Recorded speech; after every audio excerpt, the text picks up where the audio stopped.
Bonjour et bienvenue dans Grande Bleue, le podcast qui vous emmène en Méditerranée à la découverte du patrimoine et des gens du Sud. Aujourd'hui, on fait escale en Haute-Corse, dans le port coloré de Bastia, pour découvrir cette ancienne cité génoise classée en 2023 parmi les 100 villes les plus agréables à vivre en France. Et pourtant, malgré tous les trésors que Bastia a à offrir, elle reste encore une ville de passage pour beaucoup de voyageurs. Alors dans ce podcast, je vous invite à sa découverte, côté patrimoine et gastronomie, en compagnie de Nathalie Pouillot-Simone, guide conférencière et bastiaise jusqu'au bout des ongles. Bonjour Nathalie. Bonjour Ange, et bonjour à tous nos amis auditeurs. Alors pour commencer par un peu de géographie, est-ce que tu peux nous situer Bastia sur la carte de Corse et puis également nous parler rapidement des territoires qui sont à proximité? Oui, alors Bastia est située sur la partie nord-orientale de la Corse.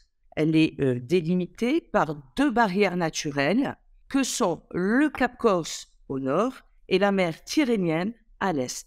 Par le col de Teghine sur le versant ouest, on rejoint Saint-Florent et son arrière-pays, la région du Nebbio.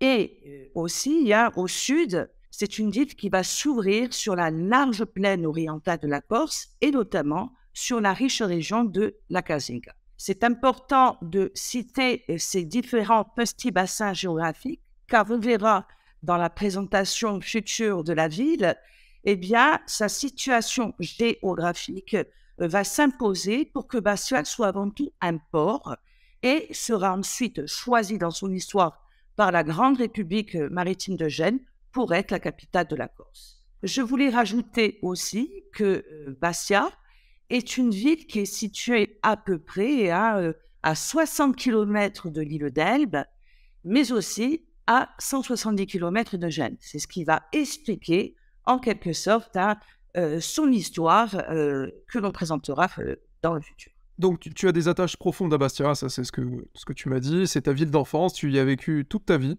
et forcément tu la connais sur le bout des doigts, et c'est pour ça qu'on se parle aujourd'hui. Et en préparant ce podcast, tu me disais que Bastia était malheureusement trop survolée par les voyageurs, alors que la ville, elle a énormément de richesses en termes d'histoire et de patrimoine.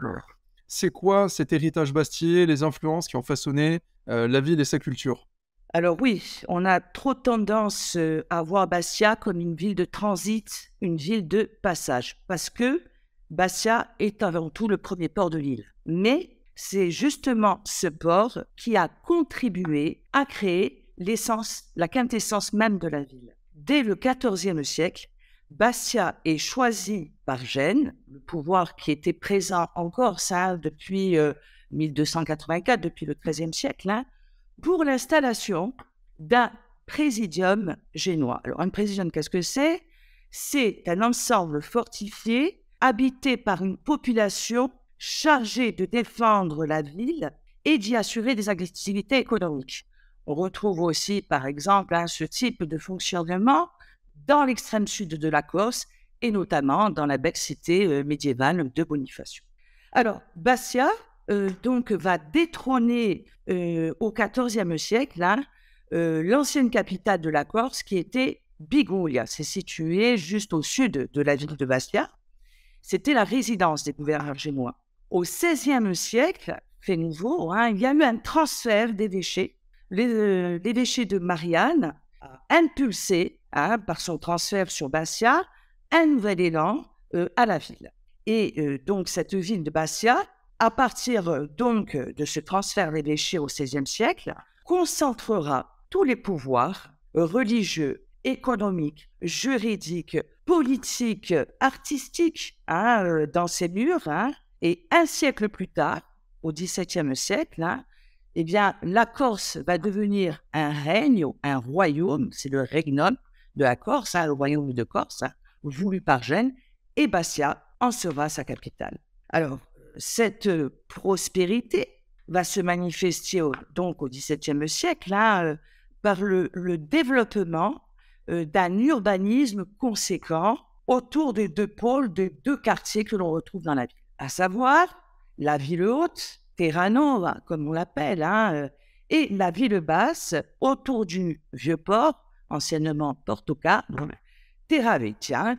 Donc, la ville va connaître une effervescence économique importante avec un trafic maritime qui ne cessera de s'accroître durant 2 siècles, faisant de Bastia un important centre d'échange.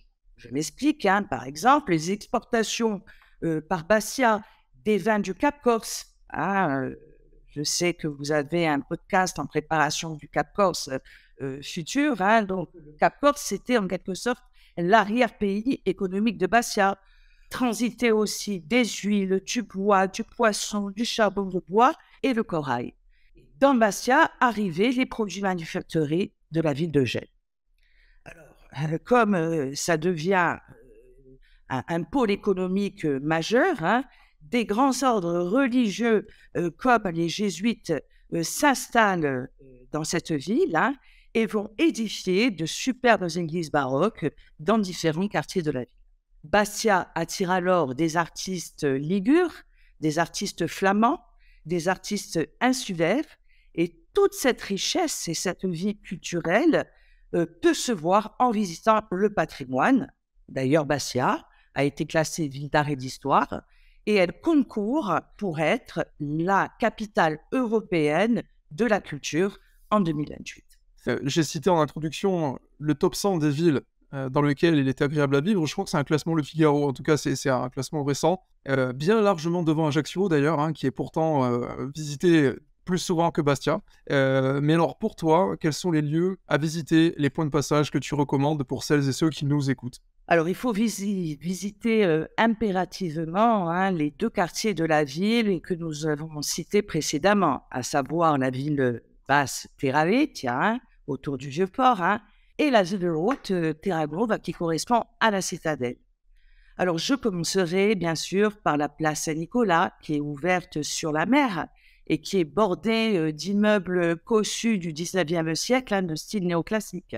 C'est en quelque sorte le point de rencontre des familles, des Bastiais. On peut y boire un café, on peut se délecter d'un apéritif, et notamment, on retrouvera la maison de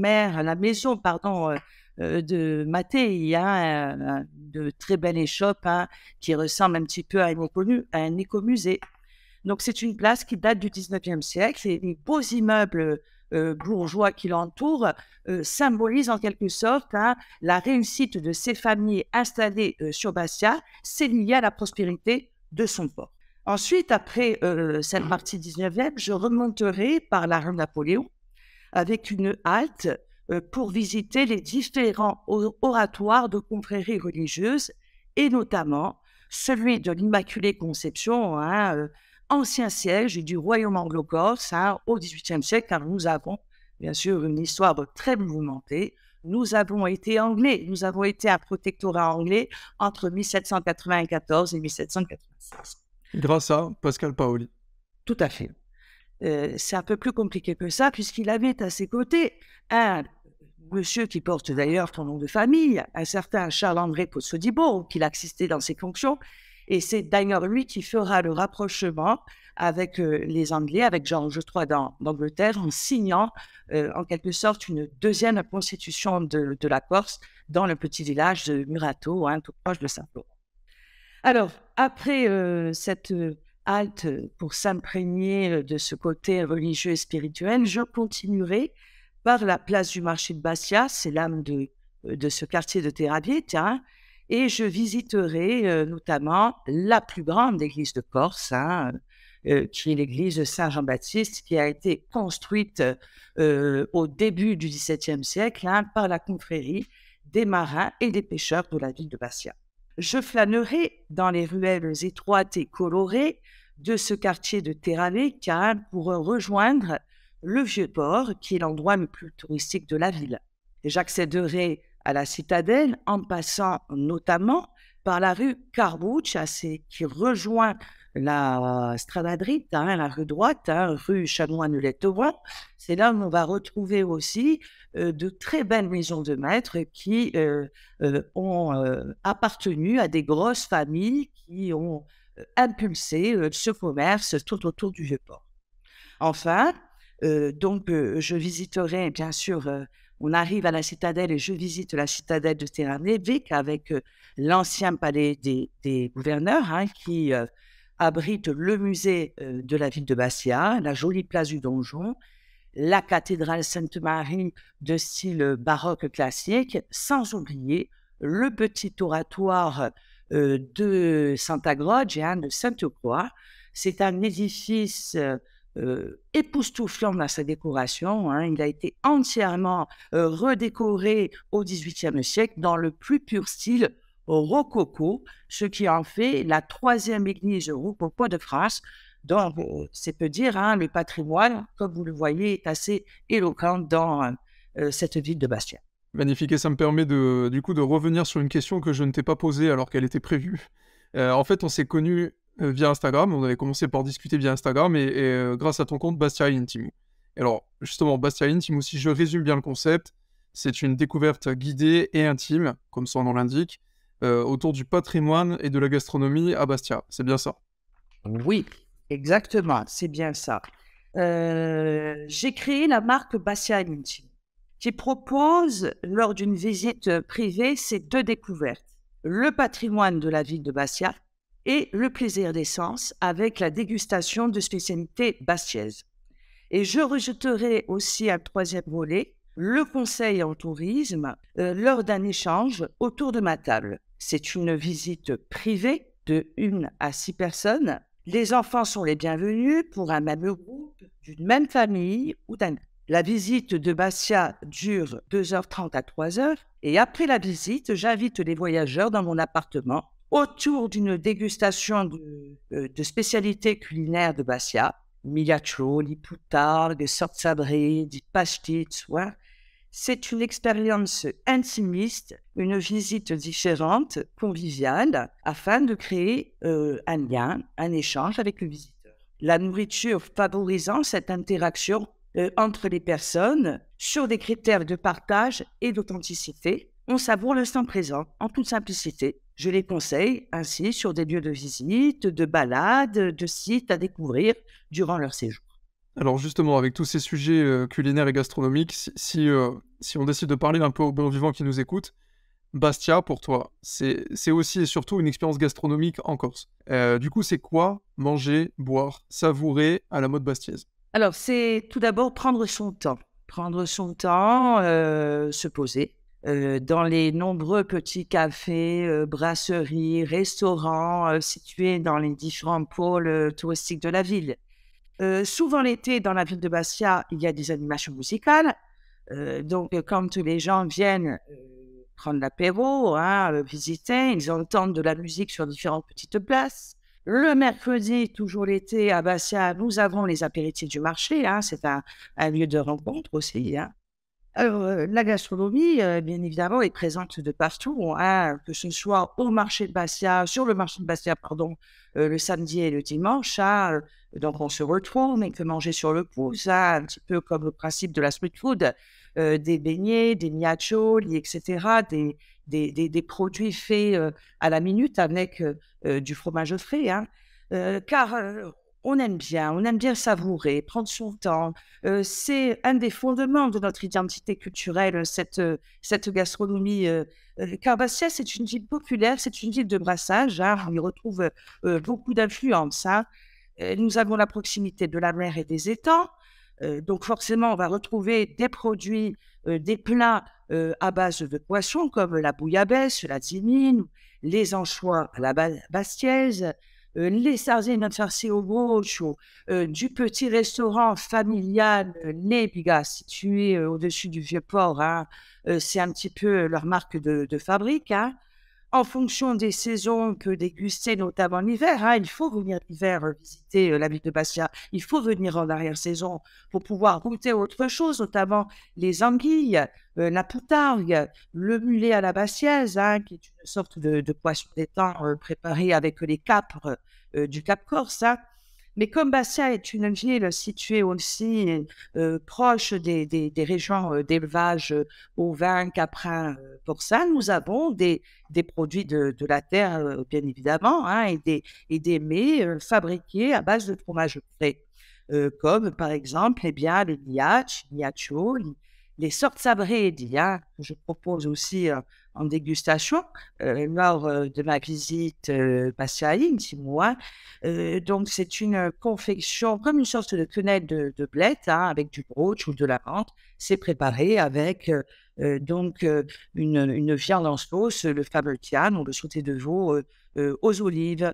On peut se délecter aussi simplement en période hivernale d'une spécialité qu'on retrouve aussi en Castagnic et en Casica qui s'appelle un dialadi, tu vois, qui est une sorte de boudin sans le sang, un estomac de porc avec des blettes, des oignons, de la viande de porc, et ça, on le mange notamment à l'approche des fêtes de Noël. Alors ça, je n'ai jamais mangé ce plat-là. Alors, Je n'avais jamais vu. Ange, vous avez le dialadi, tu vois, notamment en Castagnic, mais on a aussi un autre plat qui s'appelle Mouent. On a des produits différents, des plats différents dans le sud de la Corse et dans le nord de la Corse. Par exemple, nous, dans le Corse, quand on va tuer le cabri, c'est traditionnel pour la Noël, eh bien, on fait ce qu'on appelle la frissure de cabri en sauce, qu'on appelle la couradée, là. Alors que dans le sud de la Corse, et notamment dans la région du Sartenay, on va préparer une brochette d'abat qu'on appelle arifia. C'est complètement différent. C'est pour ça qu'il faut venir un petit peu dans le nord, et notamment du côté de Bastia, pour se régaler de ces bons petits plats. Mais aussi, il faut bien spécifier qu'à Bastia, à chaque fête patronale, pratiquement, nous allons retrouver un plat préparé lors de ces festivités. Par exemple, là, nous allons fêter prochainement, le 19 mars, la Saint-Joseph, dans la ville de Bastia, eh bien, nous allons pouvoir déguster les fameux panzarotti, qui sont des petits beignets fabriqués avec de la farine de pois chiches, c'est des beignets sucrés. Parfois, on peut mettre un petit peu de riz, de l'eau de fleur d'oranger, et on mange ces panzarotti le jour de la Saint-Joseph, le 19 mars. On a aussi une autre spécialité à Bastia, un gâteau en forme de S qui était autrefois assaisonné avec de la sauge que l'on mange le jour de la Toussaint. On appelle ça la sabiata. On la retrouve aussi sur Bastia. Et bien sûr, le 8 septembre, on va manger le jour de la Nativité de la Vierge, les tripettes. Tous les restaurants se doivent de faire les tripettes. Alors, l'art de vivre à la Bastiaise, c'est un petit peu, cette ambiance méditerranéenne, cette convivialité, et aussi se régaler, peut-être en se donnant bonne conscience pour éviter le péché de gourmandise, en se régalant de ces mets préparés pour les fêtes patronales.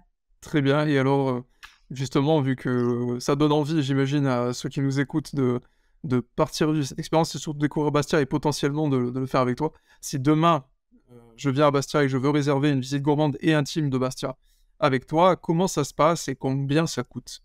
Alors, vous pouvez me joindre via mon site internet en tapant Visite Bastia Intimo. Intimu, ça s'écrit INTIMU. Les réservations impérativement 24 heures à l'avance avant la visite. La visite dure 2h30 voire 3 heures. Vous avez 6 spécialités avec les boissons, plus le conseil en tourisme. Ça coûte 80 € par personne. Gratuité pour les moins de 8 ans et 65 € pour les enfants de 8 ans à 13 ans.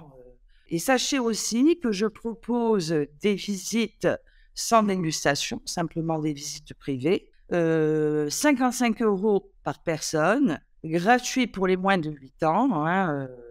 Voilà les 2 visites que j'ai conçues pour présenter notre joli patrimoine bastiais. Et du coup, les familles sont les bienvenues, comme on l'a compris. Et alors, écoute, on arrive justement au bout de ce podcast, donc merci beaucoup pour tout ce que tu nous as raconté.